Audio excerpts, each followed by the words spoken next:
Hello everyone. आप सब कैसे हैं? मैं उम्मीद करता हूं कि बहुत अच्छे होंगे और अपनी पढ़ाई को बहुत अच्छे से कर रहे होंगे। मैं Akash Kumar Bhadana ICT virtual classroom में आपका बहुत बहुत स्वागत करता हूं मेरे प्यारे बच्चों। जैसा आपको पता है मेरे प्यारे बच्चों, बेसिकली हमारी आपका जो है 10th क्लास है और ज्योग्राफी हम लोग देख रहे हैं और इसी के अंतर्गत बच्चों हम लोग एग्रीकल्चर का जो पार्ट था, बेसिकली कृषि हम लोग देख रहे हैं, एग्रीकल्चर। तो हमने बहुत सारी जो प्लांटेशन थी उनके विषय में पढ़ा। एक बार छोटा सा हम लोग आपका रिविजन कर लेते हैं, फिर उसके बाद हम आगे बढ़ते हैं।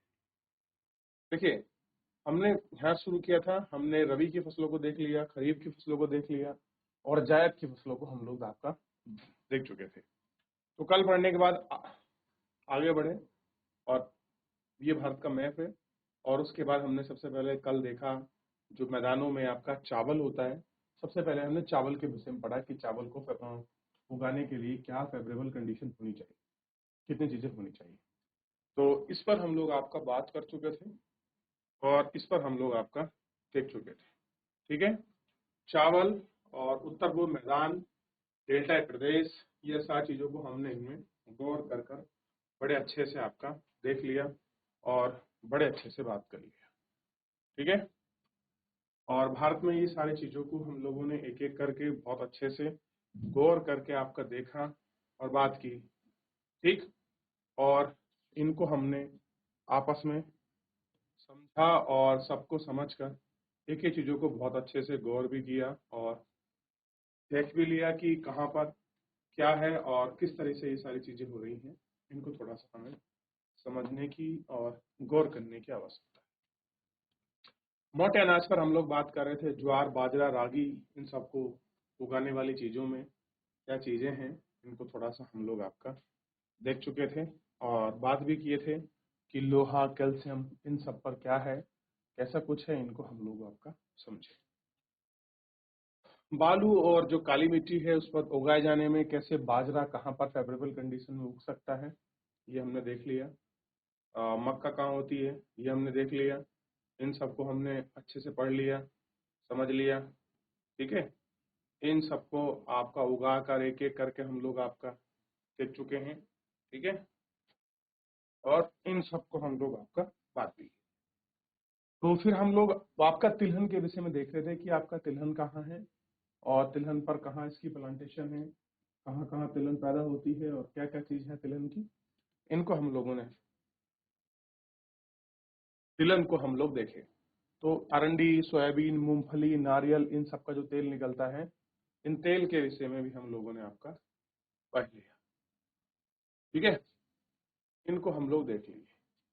तो इधर हम ये देखें, किसान आपका मूंगफली उगा रहा है, ये उधर आपका देखते हैं ये जो है सूरजमुखी है।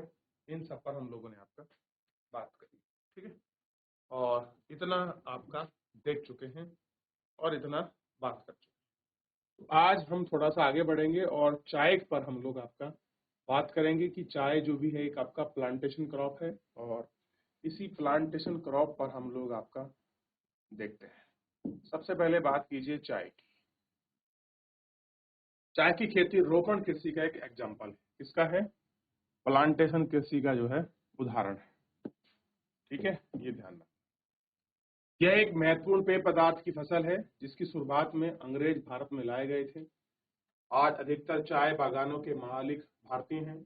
पौधों का चाय ओस और उपोष्ण कटिबंधीय है। जलवायु हुमस और जीव युक्त गहरी पट्टी और जलवायु विकास वाले ढलवे क्षेत्र में की भांति ही आपका इसे उगाया जाता है। चाय की झाड़ियों को उगाने के लिए वर्ष भर ओस यानी कि गर्म, नम और आपका पाला रही जलवायु की आवश्यकता होती है। ठीक है, ये सारी चीजों की आवश्यकता होती है। वर्ष भर समान रूप से होने वाली वर्षा की बौछार इनमें कोमल पत्तियों के विकास में सहायक होती है। चाय एक सघन उद्योग है, इसके लिए प्रचुर मात्रा में सस्ता और कुशल श्रमिक चाहिए। इनकी ताजगी को बनाए रखने के लिए और इन्हें ही संबंधित चाय के मुख्य उत्पादक के क्षेत्र में असम, पश्चिमी बंगाल, दार्जिलिंग, जलपाईगुड़ी, जल की आपकी पहाड़ियों, जलपाईगुड़ी की जो बाकी जिले की पहाड़ियां हैं, तमिलनाडु, केरल, इसके अलावा हिमाचल प्रदेश, उत्तराखंड, मेघालय, आंध्र प्रदेश, त्रिपुरा, जैसे क्षेत्रों में चाय उगाई जाती है। सन 2018 में भारत चीन के बाद दूसरा सबसे बड़ा चाय उत्पादक है। अब देखिए, हम चाय का उत्पादन बहुत ज्यादा करते हैं। सोचिए, पहले नंबर पर चाइना है, दूसरे नंबर पर हम हैं, तो हमारा दूसरा नंबर है, लेकिन हम इसका उपभोग भी बहुत ज्यादा करते हैं। ये भी आपको कंफर्म होना चाहिए। तो हम दूसरे नंबर पर है। और चाय का पौधा क्या है? एक उष्ण और उपोष्ण कटिबंधीय चाय का पौधा है। जल चाहिए, इसमें ह्यूमस चाहिए, जीवांश चाहिए, और सुगम जल जो है इसका निकास हमको आपका चाहिए। ये सारी चीजें इसके अंतर्गत होती हैं। तो एक बार देख लीजिए, कुछ डाउट है पूछ लीजिए, फिर आगे। क्लियर है?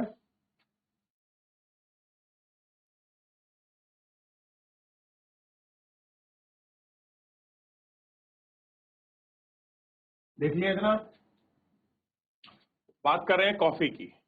अच्छा, कॉफी आपको सबको पसंद है, और कॉफी जो है भारत में अच्छी पैदा होती है, लेकिन इतना लेवल नहीं है कि हम बहुत लार्जेस्ट आपका प्रोड्यूसर हो जाएं, क्योंकि आप जानते हैं जो आपका साउथ अमेरिका कॉन्टिनेंटल है, खासकर Brazil, Venezuela, Paraguay, Uruguay, Argentina, और ये जो कंट्री है, इनका बड़ा लार्ज प्रोडक्शन है, मतलब बहुत बड़ी मात्रा में करते हैं, लेकिन भारत में फिर भी बहुत अच्छा है।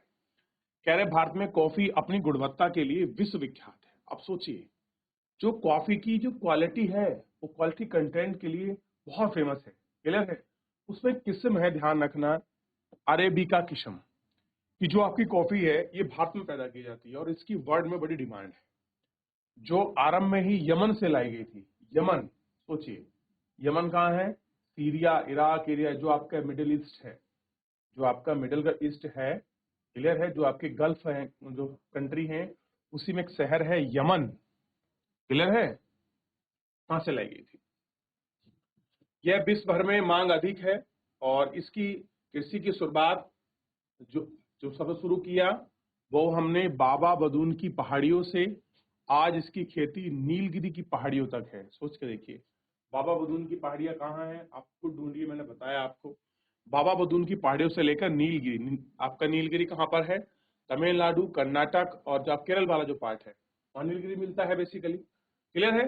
तो वहां पर फैली हुई है। तो यही स्टेट की बात कर रहे हैं कि कर्नाटक, केरल, और कर्नाटक कॉफी के मामले में बहुत फेमस है। और अरबिका जो किस्म की कॉफी है, ये भारत में की जो कॉफी है वो वर्ल्ड विख्यात विख्यात है। देखिए, कोकोआ से बनती है चॉकलेट।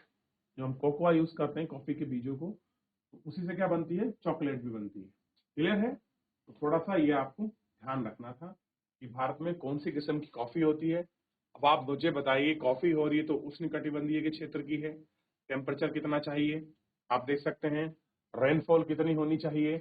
100 सेंटीमीटर होने से ऊपर, या 100 सेंटीमीटर के आसपास होनी चाहिए। क्लियर है? टेम्परेचर थोड़ा सा 30, 27, 28, 30 के लपेट का हमको टेम्परेचर चाहिए, 30 तक, तो शायद अच्छा हो जाएगा। क्लियर है? ये सारी चीजें। अब थोड़ा सा हम बात करते हैं बागवानी फसलों की। बागवानी में क्या होगा? हम साग सब्जी उगाएंगे। तो ध्यान दीजिए, सन 2018 में भारत का विश्व में फल और सब्जी के उत्पादन में चीन के बाद दूसरा स्थान है। कैसा है? चीन के बाद आपका दूसरा स्थान है। भारत उष्ण और उपोष्ण कटिबंधीय शीत के प्रकार के फलों का उत्पादक है। भारतीय फल जिसमें महाराष्ट्र, आंध्र प्रदेश, तेलंगाना, उत्तर प्रदेश, वेस्ट बंगाल, असम, नागपुर, आपका चेरापूंजी, मेघालय, संतरा केरल, आपका मिजोरम, महाराष्ट्र, और तमिलनाडु, उत्तर प्रदेश, बिहार में लीची, मेघालय में अनानास, आंध्र प्रदेश, तेलंगाना और महाराष्ट्र में अंगूर, हिमाचल और जम्मू कश्मीर में सेब, नाशपाती, खुबानी और अखरोट, ये विश्व प्रसिद्ध है। तो आप देखेंगे कि हर जगह पर एक खास चीज है। क्लियर है? फलों के मामले तेलंगाना, उत्तर प्रदेश और पश्चिम बंगाल में आप देखिए। अगर आप आम की बात करेंगे, तो आम का बड़ा फेमस है यूपी में। यूपी हो गया, आपका महाराष्ट्र वाला पार्ट हो गया, और आपका जो नीचे पार्ट है तमिलनाडु, वहां भी बहुत अच्छा आम होता है, और बहुत फेमस है। हम इनको बाहर भी एक्सपोर्ट करते हैं। तो ये सारी चीजें हैं जो विश्व भर में अपनी डिमांड को समेटे हुए हैं, अपनी मांग को इकट्ठा कर। तो इतना आपको देखना चाहिए, और इतनी आपको जो है बात करनी चाहिए। तो ये हमारा जो है पूरा हमने इसमें देख लिया। एक बार थोड़ा सा आप इस पर नजर दौड़ाइए और देखिए कितना कुछ इसके अंतर्गत है, आपको समझ आएगा। ठीक है, तो आप इसको देख सकते हैं। ठीक, तो ये सारी चीजें आपको अच्छे से देख लेंगे तो चीजें थोड़ी सी आपकी क्लियर हो जाएंगी। ठीक है, तो आप देख सकते हैं अनार, अखरोट, सेब, इन सबको अच्छे से देख लीजिए। ये होता है पैदा। अब देखिए, भारत में मटर, फूल गोभी, प्याज, बंद गोभी, टमाटर, बैंगन, आलू का उत्पादन आपका प्रमुख स्थान है। इनका प्रमुख स्थानों पर ये सारी खेती जो है यहाँ आपकी होती है। ये मटर है, ये कुछ सब्जी लगाई गई है, और ये आपका टमाटर। क्लियर है? ये थोड़ा सा आपको देख लेना चाहिए।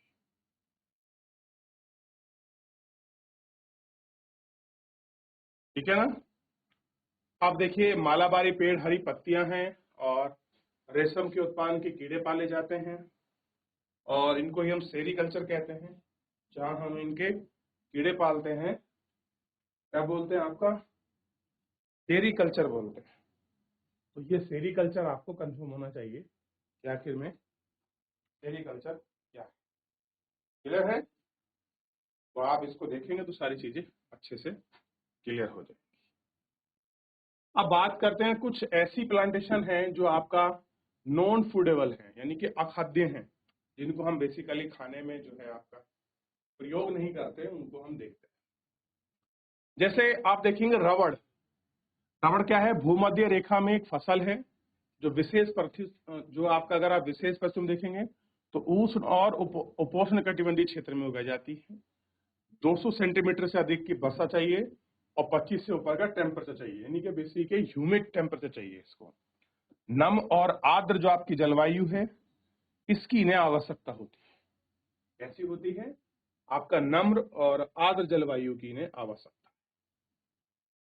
रबड़ एक महत्वपूर्ण कच्चा माल है, ठीक है, जो उद्योग में प्रयुक्त होता है, और इसका प्रमुख उत्पादन जो करता है केरल, तमिलनाडु, कर्नाटक, अंडमान निकोबार द्वीप समूह, मेघालय और गारो खासो जयंतिया जो पहाड़ी हैं, उनमें आपका उगाया जाता है।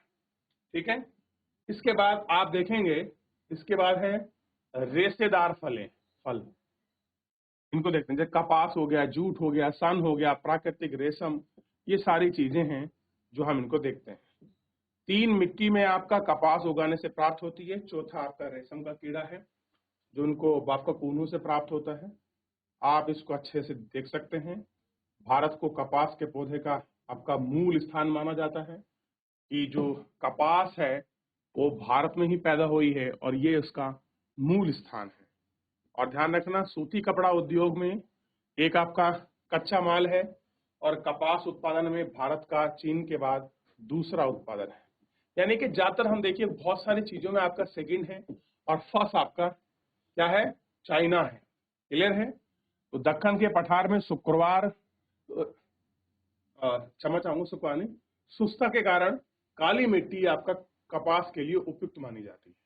देखिए, कपास के लिए अगर आप पूछें सबसे अच्छी मिट्टी कौन सी है, तो काली।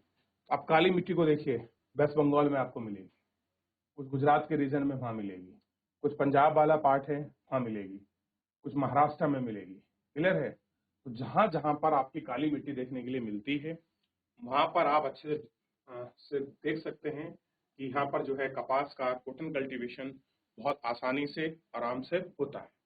क्लियर है? और इस फसल को उगाने के लिए तापमान, हल्की वर्षा और 210 दिन पाला रहित, सबसे इंपॉर्टेंट है 210 दिन इस पर ठंड नहीं मिलनी चाहिए, इसको पाला रहित हो, और खिली धूप हो तभी फूट रही हो, और खरीफ की फसल मानी जाती है। तो खरीफ की फसल है तो क्या होगा, अब आप सोच के देखिए। खरीफ की फसल है तो बोई कब जाएगी? अब। और ठीक है ना?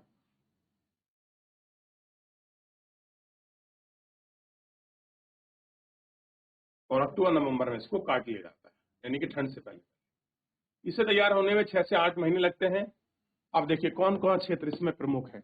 महाराष्ट्र की मैंने बात की, गुजरात की बात की, मध्य प्रदेश देखिए, कर्नाटक है, आंध्र प्रदेश है, आपका तेलंगाना, तमिलनाडु, पंजाब, हरियाणा, उत्तर प्रदेश में कपास है। ये इसके प्रमुख राज्य हैं। बंगाल में जूट है शायद, बल्कि कपास में तो जूट है वेस्ट बंगाल में। ठीक, तो ये इसके प्रमुख स्टेट है जहां ये पैदा हो रही थी। अब हम बात कर रहे हैं जूट की, तो आप जानते हैं जूट कितना इंपॉर्टेंट है। तो जूट को सुनहरा रेशा कहा जाता है। तो अगर पूछ ले कि सुनहरा रेशा किसको कहा जाता है, तो हम कंफ्यूज हो जाएंगे सिल्क से कि भैया रेशम होगी, रेशम कोई सुनहरा सा दिखता होगा, पीला सा कलर का, उसी कलर को हम बोल देंगे कि ये आपका वो है, जबकि ऐसा नहीं है। जूट की फसल बाढ़ के मैदान में जल निकासी वाले उर्वरक मिट्टी में उगाई जाती है, यानी कि बेसिकली जो बाढ़ के मैदान हैं, यानी कि जो डेल्टाई रीजन है किसी भी नदी के, यहाँ पर ये बड़ी अच्छी मात्रा में हो सकती है, ये आपको पता होना चाहिए। जहाँ हर वर्ष बाढ़ से आई नई मिट्टी जम जाती है, इसके बढ़ने से समय से उच्च तापमान की आवश्यकता होती है।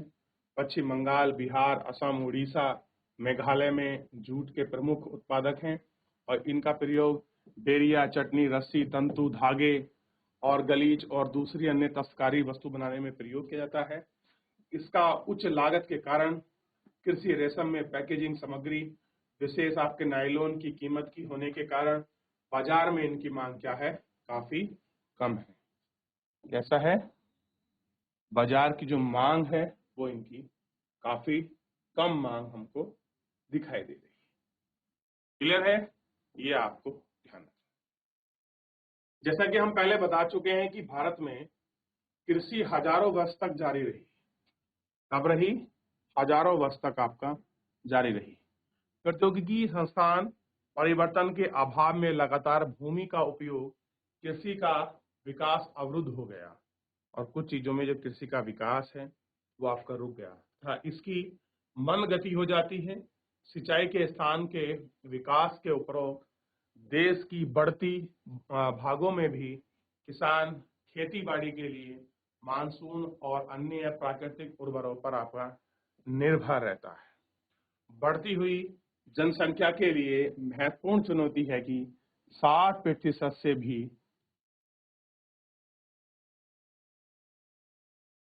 अधिक लोग आजीविका प्रदान करने में कृषि को कुछ गंभीर आपका तकनीकी एवं आपका संस्थागत सुधार लाने की आवश्यकता है। स्वतंत्रता के पश्चात देश में विभिन्न संस्थागत सुधार करने के लिए जोत की चकबंदी, सहकारिता, जमीन आदि समाप्त करने की प्राथमिकता दी गई है। अच्छा,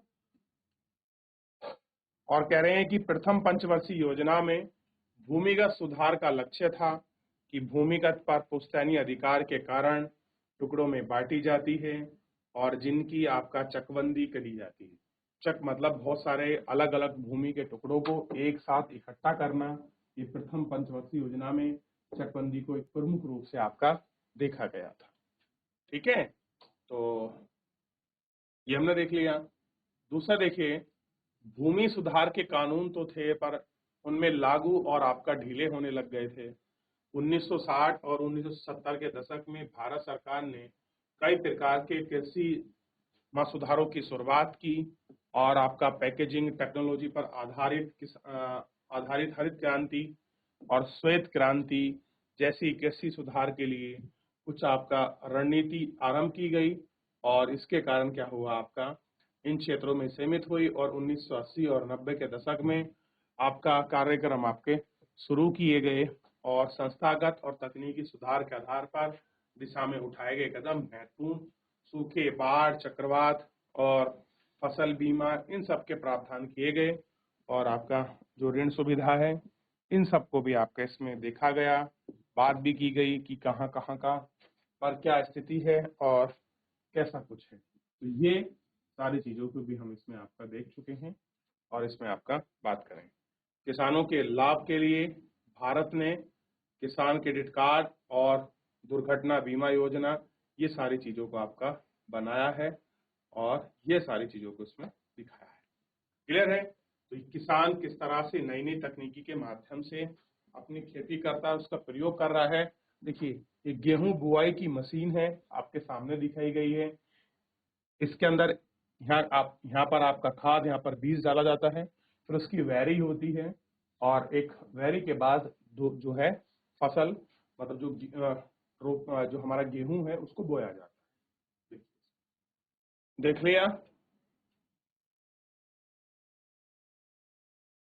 अगला देखिए, इसके अलावा आकाशवाणी, दूरदर्शन, मौसम की जानकारी, बुलेटिन, कृषि कार्यक्रम, और किसानों में बिचौलिया दलालों के शोषण की बात, सहायता, और इन फसलों के खरीदार, इन सब चीजों की हम लोग आपका बात कर रहे थे, और इनको हम आपका देख भी रहे थे। ये सारी चीजें हम लोग आपका देख चुके थे और बात भी कर चुके थे। अच्छा, मैं आपसे पूछूं, आपका आंदोलन चला था। देखिए, बेसिकली चैप्टर तो आपका समाप्त हो गया, तो एक बार पहले पूछ लीजिए, फिर इसमें मैं आपको थोड़ा सा भूदान आंदोलन के विषय में बताऊंगा। किसी की कोई डाउट, कोई क्वेरी हो, एक बार पूछ ले बेटा। चलिए आगे बढ़ते हैं भूदान आंदोलन के लिए। महात्मा गांधी ने विनोबा भावे, जिन्हें वो सत्याग्रह में सबसे निकट और सत्यवादी की तरह में भाग लिया, अपने आध्यात्मिक उत्तराधिकार घोषित किया। महात्मा गांधी ने क्या किया? विनोबा भावे, जिन्हें सत्याग्रह में सबसे निष्ठावान सत्याग्रही की तरह भाग लिया और अपना आध्यात्मिक उत्तराधिकारी घोषित किया। किसे? विनोबा भावे को। उनकी गांधी जी के ग्राम स्वराज योजना की अवधारणा में गहरी आस्था थी। किसमें थी? ग्राम स्वराज अवधारणा में गहरी आस्था थी। गांधी जी को शहादत के बाद उनके संदेशों को लोगों तक पहुंचाने के लिए विनोबा भावे पूरे भारत की पद यात्रा की। कितनी बड़ी बात है। एक बार जब आंध्र प्रदेश, एक गांव आपका कोचलमपल्ली के आपके कुछ भूमिहीन ग्रामीण मजदूर और अपने आर्थिक भरण के लिए कुछ भूमि मांगी, तो विनोबा भावे ने उसे तुरंत वादा तो नहीं किया, परंतु उसको आश्वासन दिया कि वे सहकारी खेती करते हैं तो भारत सरकार से बात करेंगे और उन्हें जमीन आपका मुहैया कराएंगे।